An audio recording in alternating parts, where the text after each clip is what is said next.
الحمد للہ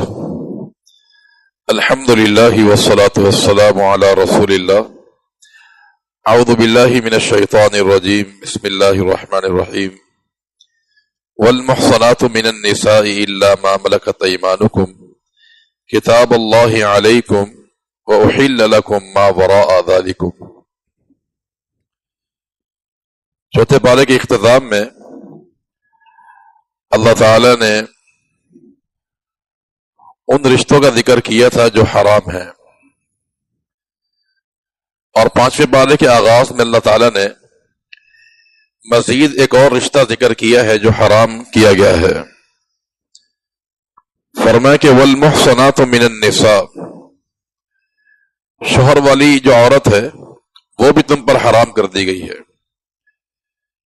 جب تک ایک خاتون کسی انسان کے نکاح میں ہوتی ہے اس سے شادی کرنا جائز نہیں ہے، یعنی نکاح پر نکاح کرنا جائز نہیں ہے۔ فرمایا کہ وَأُحِلَّ لَكُم مَّا وَرَاءَ ذَلِكُم، ان کے سوا تمام عورتیں تمہارے لیے حلال کر دی گئی ہیں۔ قرآن سے تو یہ بات معلوم ہو رہی ہے کہ شاید یہ چند رشتے ہیں جو اسلام نے حرام کیے ہیں، لیکن حدیث سے بھی کچھ رشتے حرام ہوتے ہیں۔ مثال کے طور پہ نبی کریم صلی اللہ علیہ وسلم نے منع فرمایا کہ ایک ہی انسان بیک وقت خالہ اور بھانجی کو نکاح میں جمع نہیں کر سکتا، پھوپھی اور بھتیجی کو نکاح میں جمع نہیں کر سکتا، اور اسی طرح 4 شادی کرنے کے بعد وہ 5ویں شادی نہیں کر سکتا، اور اسی طرح بغیر ولی کے بھی انسان کی شادی نہیں ہو سکتی، نکاح نہیں ہو سکتا، اور اسی طرح نکاح متع کے ذریعے یا نکاح شغار وٹا سٹا جسے کہا جاتا ہے، ان تمام نکاح کے ذریعے بھی انسان شادی نہیں کر سکتا، وہ عورت بھی حرام ہوتی ہے۔ فرمایا کہ اس کے علاوہ باقی تمام عورتیں تمہارے لیے حلال ہیں، لیکن 4 شرائط کے ساتھ۔ پہلی شرط یہ ہے کہ ان تبتغوا باموالکم، کہ تم نے حق مہر مقرر کرنا ہے، اور نمبر 2 تم نے نکاح بسانے کی نیت سے کرنا ہے، اور نمبر 3 ولی کی موجودگی میں یا ولی کی اجازت کے ساتھ نکاح کرنا ہے، اور نمبر 4 ایجاب و قبول کے ساتھ۔ یہ 4 شرائط ہیں کسی بھی نکاح کی صحت کے لیے۔ اگر ان میں سے ایک بھی نہ ہو تو نکاح صحیح نہیں ہوتا ہے۔ اس کے بعد ارشاد فرمایا کہ جو شخص اگر کسی آزاد عورت سے نکاح کرنے کی طاقت اس کے پاس نہیں ہے تو فرمایا کسی مومنہ لونڈی سے وہ نکاح کر سکتا ہے، لیکن اس کے اندر بھی وہی شرائط ملحوظ خاطر رکھی جائیں گی جو ایک نکاح کے صحیح ہونے کے لیے شرائط ہے۔ یعنی کہ لونڈی سے آپ نکاح کرنا چاہتے ہیں تو اس کا ولی ہوگا، اور لونڈی کا ولی اس کا مالک ہوا کرتا ہے، اور لونڈی کو بھی حق مہر دیا جائے گا، اور لونڈی سے شادی بھی بسانے کی نیت سے کی جائے، اور یہ نکاح اعلانیہ ہونا چاہیے، خفیہ نہیں ہونا چاہیے۔ لیکن یہ اس انسان کے لیے ہے کہ جس کے پاس آزاد عورت سے نکاح کرنے کی طاقت نہیں ہے مالی حوالے سے، اور نمبر 2 اسے ڈر ہے کہ اگر میں نے نکاح نہ کیا تو کہیں زنا میں فحاشی میں واقع نہ ہو جائے۔ اگر یہ دونوں خدشے موجود نہ ہو تو پھر لونڈی سے نکاح نہیں کرنا چاہیے۔ لونڈی سے نکاح جو ہے وہ ایک مجبوری ہے کہ طاقت نہیں آپ کے پاس آزاد عورت کو پانے کے لیے، یا پھر آپ کو زنا میں واقع ہونے کا اندیشہ ہے۔ اس بنیاد پر اسلام نے لونڈی کے ساتھ نکاح کرنے کی اجازت دی ہے۔ اس کے بعد اللہ تعالیٰ نے ایک بشارت ذکر کی ہے کہ ان تجتنبوا کبائر ما تنہون عنہ نکفر عنکم سیئاتکم وندخلکم مدخلا کریما۔ بشارت یہ ہے کہ اگر تم اپنے دامن کو چھوٹے گناہوں سے بچاؤ گے، اللہ تعالیٰ اپنے فضل و کرم سے اگر تم اپنے دامن کو بڑے گناہوں سے بچاؤ گے تو اللہ تعالیٰ چھوٹے ویسے ہی معاف فرما دے گا۔ یہ اللہ تعالیٰ کا فضل، اس کی رحمت ہے کہ کبیرہ گناہوں سے انسان بچتا رہے، صغیرہ اللہ ویسے ہی معاف فرما دیتا ہے۔ کبیرہ گناہ کسے کہا جاتا ہے؟ کبیرہ گناہ وہ گناہ ہوتا ہے کہ جس کے بارے میں اسلام نے کوئی حد بیان کی ہو، جیسے زنا ہے، چوری ہے، بہتان ترازی ہے، جن کی حدود اسلام نے بیان کی ہیں وہ گناہ کبیرہ گناہ شمار ہوتے ہیں۔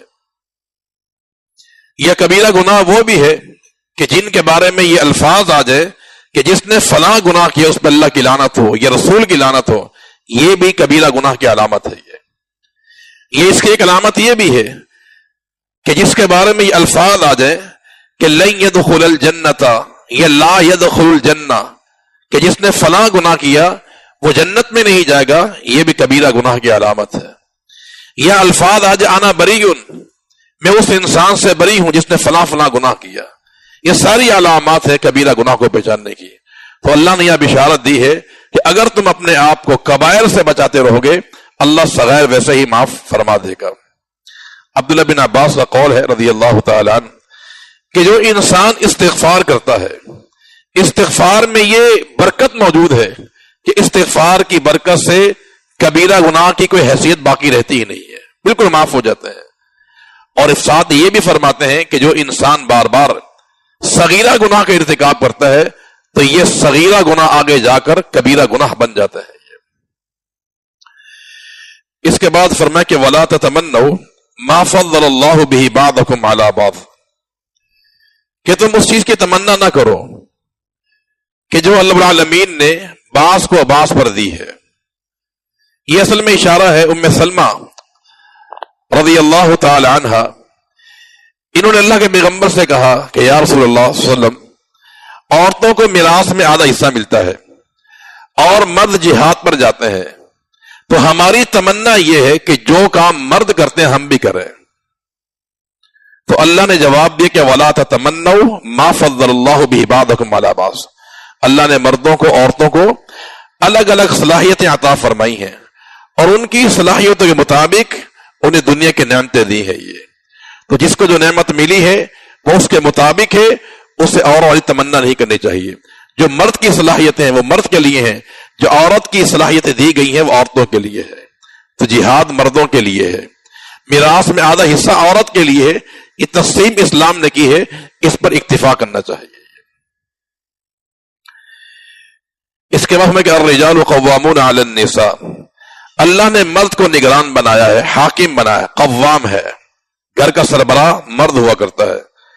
اس کی دو وجہ ہیں۔ پہلی وجہ یہ ہے کہ اللہ تعالیٰ نے عورت کے مقابلے میں مرد کو ایک جفاکش بنایا ہے، عقل، فہم، فراست عورت کے مقابلے میں مرد کو زیادہ دیا گیا ہے، اسی لیے جہاد ہے، آذان ہے، قیادت ہے اور خطبہ ہے، نکاح ہے، یہ سارے معاملات مرد کے ذمہ ہیں، عورت یہ کام نہیں کر سکتی۔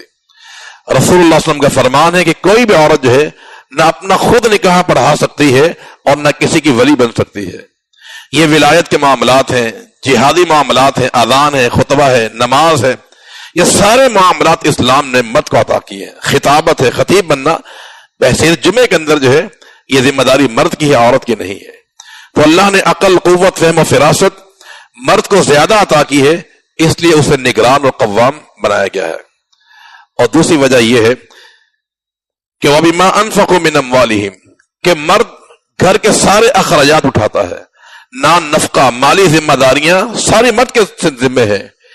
ایک عورت کو تو یہ کہا گیا ہے کہ تم اپنے شوہر کے زیر سایہ رہ کر جو ہے اپنی زندگی گزارو، تم پر مالی اخراجات نہیں ڈالے گئے ہیں، مال کے جھمیلے سارے مرد پر ڈالے گئے ہیں۔ کماتا مرد ہے، حق مہر مرد ادا کرتا ہے، ولیمہ مرد کرتا ہے، اور جو دیگر ضروریات زندگی ہے وہ سارے مرد ادا کرتے ہیں۔ بہن ہے، بیٹی ہے، بیوی ہے، ماں ہے، یہ تو ان کے زیر سایہ رہ کر جو ہے پرسکون زندگی گزارتی ہیں۔ تو اس لیے رب العالمین نے مرد کو قوام اور حاکم قرار دیا ہے۔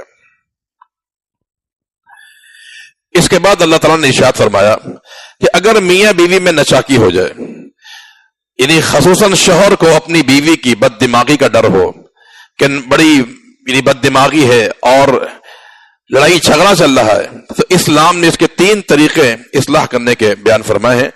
فرمایا کہ نمبر 1 فَعِدُوهُنَّ، بیوی کو نصیحت کی جائے، اس کو سمجھایا جائے۔ سمجھانا کیا ہے؟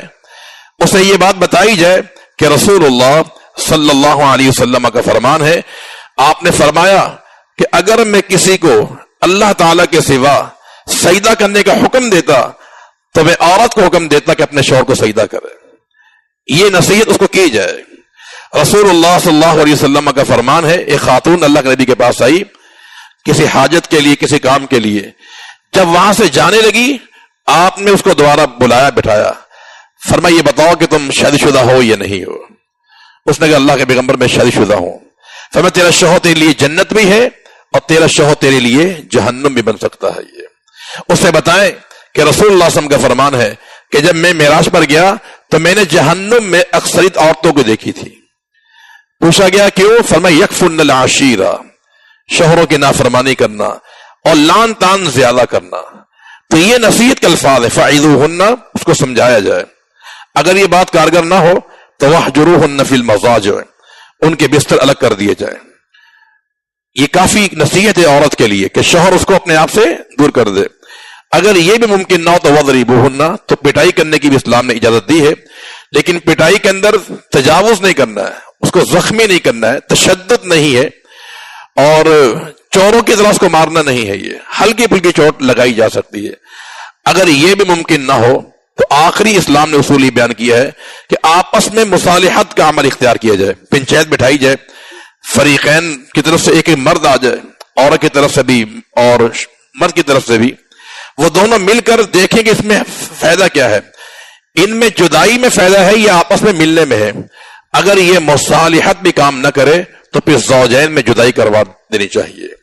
دیکھیں طلاق ہر وقت معیوب نہیں ہوتی ہے، بعض اوقات طلاق یا خلع جو ہے یہ پریشانی سے نکلنے کا راستہ بھی ہوتا ہے۔ یہ ممکن نہیں ہے کہ ایک آدمی بیوی سے پریشان ہے اور وہ طلاق بھی نہ دے، اس کی زندگی اجیر ہو جائے، یا بیوی شوہر سے پریشان ہے خلع نہ لے، نہیں، خلع یا طلاق جو ہے یہ بعض اوقات مشکلات سے نکلنے کا راستہ اسلام نے دیا ہے۔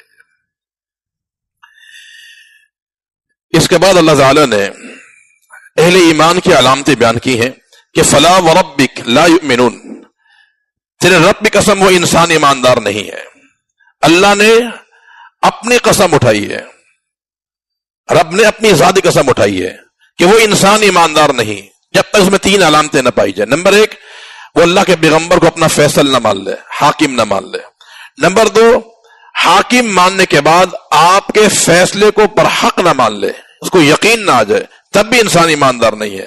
اور نمبر تین، آپ کے فیصلے پر اس کو تردد اور شک نہیں ہونا چاہیے، دل میں تسلیم ہونا چاہیے، دل میں یہ خیال نہ پل رہا ہو کہ ٹھیک ہے نبی نے فیصلہ کر دیا ہے لیکن میں مطمئن نہیں ہوں، میں مجبور ہوں، کیا کروں؟ اگر یہ بھی ہے تب بھی انسان ایماندار نہیں ہے۔ تو ہمیں فیصلہ کرنا چاہیے، غور کرنا چاہیے کہ ہمارا ایمان کس پوزیشن پر ہے۔ کتنی ایسی روایات کو ہم نے چھوڑ دیا ہے مذہب کے نام پر کہ ہمارے مذہب کے اندر نہیں ہے۔ یہ قول، یہ حدیث ہمارے امام کے مذہب کے خلاف ہے۔ تو یہ قرآن کی وعید کہ فلا وربک، وہ انسان ایماندار ہی نہیں ہے جو میرے پیغمبر کے حدیث کو تسلیم نہ کرتا ہو، تعصب کی بنیاد پہ چھوڑ دیتا ہو، وہ انسان ایماندار نہیں ہو سکتا ہے۔ اس کے بعد اللہ تعالی نے اللہ کے پیغمبر کی اطاعت کا ثمرہ بیان کیا ہے۔ وہ ثمرہ کیا کہ جو انسان نبی کی اطاعت کرے گا اسے اللہ کے پیغمبر کی معیت، صحبت حاصل ہوگی۔ من یطع اللہ والرسول فاولئک مع الذین انعم اللہ علیہم من النبیین والصدیقین والشہداء والصالحین وحسن اولئک رفیقا۔ جو میرے پیغمبر کی اطاعت کرے گا اس کا ثمرہ یہ ہے کہ اسے جنت میں نبی کی رفاقت حاصل ہوگی۔ اور میرے بھائیو، صحابہ کرام جو ہے اس معیت کا شوق لیے پھرتے تھے۔ بہت سے صحابہ کرام کے ایسے واقعات موجود ہیں۔ ایک صحابی اللہ کے نبی کے پاس آئے، کہا اللہ کے پیغمبر ان رجلا یحب القوم، ایک آدمی کسی قوم سے محبت کرتا ہے لیکن اس کی ملاقات اس سے نہیں ہوئی ہے۔ ملاقات کا معنی یہ ہے کہ جس سے محبت کر رہا ہے اس جیسے اعمال نہیں ہے، یعنی عمل میں فرق ہے لیکن جو عمل میں زیادہ ہے ان سے پیار بہت ہے۔ اب کیا کیا جائے؟ فرمایا المرء مع من احب، جو انسان دنیا میں جس سے محبت کرتا ہوگا وہ جنت میں اس کے ساتھ کھڑا کیا جائے گا۔ ہمیں صحابہ کرام سے محبت ہے، اگرچہ ہمارے اعمال ان جیسے نہیں ہیں لیکن صحابہ کی محبت کی بنیاد پر جنت میں رفاقت مل سکتی ہے۔ جب آپ نے یہ ارشاد فرمایا کہ المرء مع من احب، جو انسان دنیا میں جس سے محبت کرے گا اس کے ساتھ ہوگا، حضرت انس کا بیان ہے کہ میں نے جب یہ حدیث سنی مجھے بہت زیادہ خوشی ہوئی اور لوگوں سے کہا کہ تم گواہ بن جاؤ، انی احب الرسول وابا بکر و عمر، کہ مجھے محبت ہے اللہ کے پیغمبر کے ساتھ، ابوبکر صدیق کے ساتھ، عمر رضی اللہ تعالی عنہ کے ساتھ۔ میرے اعمال اگرچہ ان جیسے نہیں ہیں، لیکن اللہ کے نبی کا فرمان کہ المرء مع من احب، جس سے پیار کرو گے جنت میں اسی کے ساتھ ہوں گے۔ اگر ہمارا پیار، ہماری محبت نبی کے ساتھ ہوگی اطاعت کی بنیاد پر، تو جنت میں نبی کی رفاقت حاصل ہو جائے گی۔ بہت سارے اعمال موجود ہیں۔ آپ کا فرمان ہے کہ آنا وکافل الیتیم ہاکذا، جو انسان دنیا میں یتیم کی کفالت کرے جنت میں میرے ساتھ ایسے ہوگا وہ۔ آپ کا فرمان ہے کہ من عال جاریتین، جو انسان 2 بیٹیوں کی پرورش کر لے، ان کی تکالیف پہ صبر کرے، ان کو پالے پوسے جوان کرے، ان کی شادی کر دے اور پوری تکالیف کو صبر سے برداشت کرتا ہے، وہ جنت میں میرے ساتھ ہوگا۔ رسول اللہ صلی اللہ علیہ وسلم کا فرمان ہے کہ التاجر الامین، جو انسان سچا تاجر ہو، امانت دار ہو، سچ بولنے والا ہو، وہ بھی قیامت کے دن مع النبیین، انبیاء کے ساتھ کھڑا کیا جائے گا۔ اس کے بعد اللہ تعالیٰ نے جہاد کے تعلق سے ارشاد فرمایا ہے، جہاد اور قتال۔ جہاد 2 وجہ سے کیا جاتا ہے، یا تو دین اسلام کی سربلندی کے لیے، اور یا پھر جہاد اس لیے ہوتا ہے کہ کمزور مسلمان جو ہے، جو کفار کے چنگل میں پھنسے ہوئے، ان کو آزاد کروانا۔ یہ 2 وجہ قرآن نے بیان کی جہاد کی۔ وَمَا لَكُمْ لَا تُقَاتِلُونَ فِي سَبِيلِ اللَّهِ وَالْمُسْتَضْعَفِينَ مِنَ الرِّجَالِ وَالنِّسَاءِ وَالْوِلْدَانِ الَّذِينَ يَقُولُونَ رَبَّنَا أَخْرِجْنَا مِنْ هَذِهِ الْقَرْيَةِ الظَّالِمِ أَهْلُهَا۔ تو جہاد یا تو اسلام کی سربلندی کے لیے ہے، یا پھر کمزور مسلمانوں کو کفار سے آزاد کروانا۔ حضرت موسیٰ کے بارے میں آتا ہے نا کہ ان ارسل معنا بنی اسرائیل، آپ کی جب بعثت ہوئی تو کیا کہا تھا فرعون سے کہ بنی اسرائیل کو آزاد کر دے چاہیے۔ تو یہ بھی جہاد ہوتا ہے کہ کسی مسلمان کو کفار سے آزاد کروانا، یہ بھی جہاد ہے۔ اس کے بعد منافقین کا ذکر کیا کہ منافقین جہاد سے جی چراتے ہیں، موت سے ڈرتے ہیں، اور اللہ کے پیغمبر کی طرف نحوست کی نسبت کرتے ہیں۔ یہ ساری قباحتیں یہاں منافقین کی بیان کی، اور اس کے بعد اللہ تعالیٰ نے فرمایا کہ جیسے جہاد ترک کرنا صحیح نہیں ہے، اسی طرح ترک ہجرت یہ بھی جائز نہیں ہے کہ کسی علاقے میں آپ رہتے ہیں، وہاں پر کفار کا ہولڈ ہے، آپ وہاں پر ویسی عبادات نہیں کر سکتے جیسی عبادات آپ اسلامی کنٹری میں کر سکتے ہیں، تو اس صورت میں آپ پر ہجرت کرنا فرض ہے۔ فرمایا ان الذین توفاهم الملائکۃ ظالمی انفسہم، یہ آیت نازل ہوئی تھی اس وقت کہ جب اللہ کے پیغمبر نے حکم دیا کہ مکہ کو چھوڑو اور ہجرت کرو مدینہ کی طرف یا حبشہ کی طرف، تو کچھ لوگوں نے اس بات کو پسند نہیں کیا، کہا مکہ المکرمہ ہمارا آبائی علاقہ ہے، تو آبائی علاقے کی محبت میں آ کر مکہ نہیں چھوڑا انہوں نے، جبکہ اس وقت ہجرت کرنا فرض تھا، اور مکہ المکرمہ میں مسلمانوں کی جو عرصہ حیات وہ تنگ کر دیا گیا تھا، وہاں ویسے عبادات کرنا ممکن نہیں تھی جیسے حبشہ میں یا مدینہ منورہ میں ممکن تھا، لیکن ان لوگوں نے ہجرت نہیں کی، تو ان کے بارے میں قرآن کی آیت نازل ہوئی کہ تمہارا یہ عمل صحیح نہیں ہے، تمہیں ہجرت کرنی چاہیے تھی۔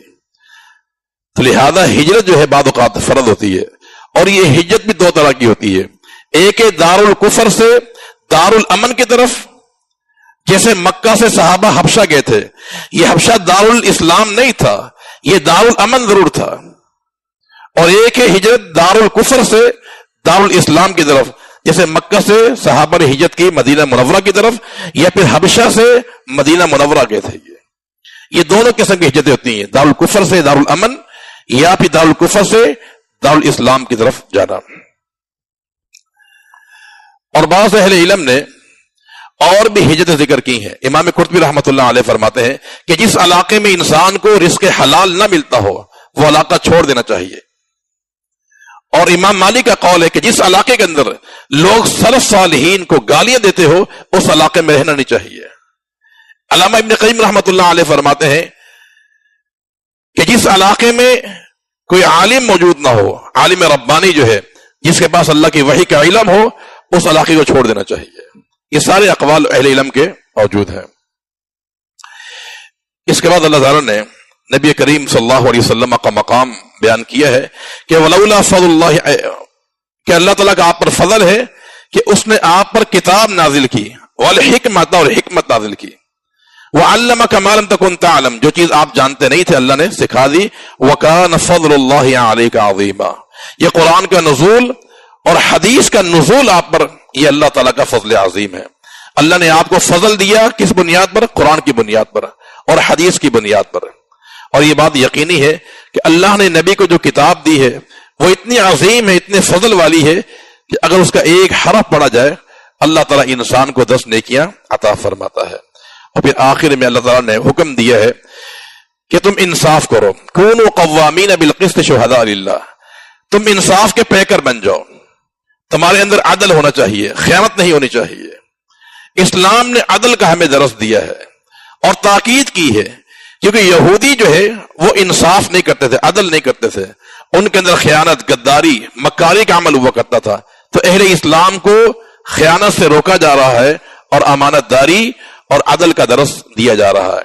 رسول اللہ صلی اللہ علیہ وسلم کا فرمان ہے سبعۃ یظلھم اللہ فی ظلہ یوم لا ظل الا ظلہ. 7 قسم کے افراد ایسے ہیں جنہیں اللہ تعالیٰ اپنا عرش کا سایہ عطا فرمائے گا. ان میں سے امام عادل، انصاف کرنے والا حکمران بھی ہے. نبی کریم صلی اللہ علیہ وسلم نے منافق کی علامت قرار دیا ہے. خیانت کرنا، جھوٹ بولنا، وعدہ خلافی کرنا، یہ نفاق کی علامت ہے، اہل ایمان کی علامت نہیں ہوتی ہے. نبی کریم صلی اللہ علیہ وسلم نے جب مکہ فتح ہوا تھا تو عثمان بن ابی طلحہ ان کو خانہ کعبہ کی چابی دے دی تھی آپ نے. وہ صحابی اسلام کا یہ عدل کا نظام دیکھ کر اسلام لے آئے تھے. وہ جو بلکہ یہ آسمان و زمین کا نظام بھی قائم ہے تو عدل کی بنیاد پر ہے، جیسا کہ عبداللہ بن رواحہ کے بارے میں آتا ہے رضی اللہ تعالی عنہ. ان کو اللہ کے پیغمبر نے بھیجا تھا خیبر کہ یہود سے جو ہمارا جو معاہدہ ہوا ہے کہ تم زمین کی جو پیداوار ہوگی آدھی تمہاری آدھی ہماری ہوگی. عبداللہ بن رواحہ کو جب بھیجا اللہ کے پیغمبر نے وہ لینے کے لیے، تو عبداللہ بن رواحہ نے تخمینہ لگایا آدھا 50-50 کا. تو یہودیوں نے ان کو کہا کہ ہم آپ کو رشوت دیں گے، آپ کچھ نرمی کریں، کچھ کم لے جائیں، آپ 50-50 نہ کریں.